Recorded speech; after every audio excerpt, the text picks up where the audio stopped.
Studio खोरी पाकर। झूला लागल निमिया छैया हो, झुम झुम झूला तारी मैया हो। झूला लागल निमिया छैया हो, झुम झुम झूला तारी मैया हो। फूली साजल बा झूला लागल बा, फूली साजल बा झूला लागल बा, निमिये के छैया हो। झूला लागल निमिया छैया हो, झुम झुम झूला तारी मैया हो।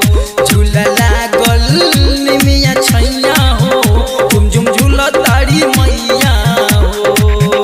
फूली साजल बा झूला लागल बा, फूली साजल बा झूला लागल बा, निमिये के छैया हो। झूला लागल निमिया छैया हो, झुम झुम झूला तारी मैया हो।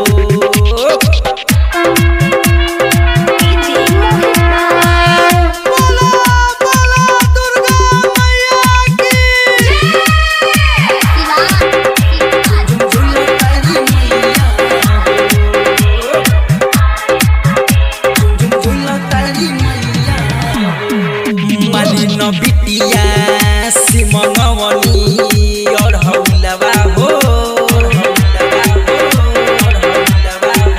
अहिर बेटावा सिमंगवनी गाय के दूधवा हो। पानी के पता लेके आई पनिहरिया हो, पनिहरिया हो। झुलुआ झुलाव तारे भैर भैया हो। झूला लागल निमिया छैया हो, झुम झुम झूला तारी मैया हो। झूला लागल निमिया छैया हो, झुम झुम झूला तारी मैया हो।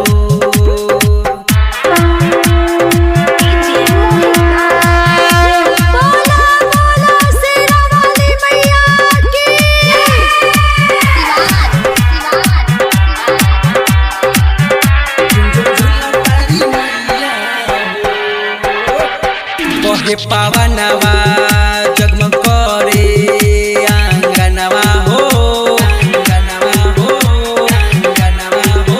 माई के शोभे हाथवा में कंगनवा हो, कंगनवा हो, कंगनवा हो। नंदू के गली अइली देख सातो बहिनिया हो, सातो बहिनिया हो, सातो बहिनिया हो। और मैया के अइला से खुश बावे गौआ हो।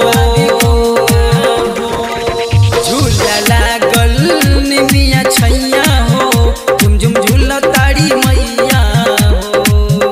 झूला लागल निमिया छैया हो, झुम झुम झूला तारी मैया हो। सत्यम रिकॉर्डिंग स्टूडियो खोरी पाकर।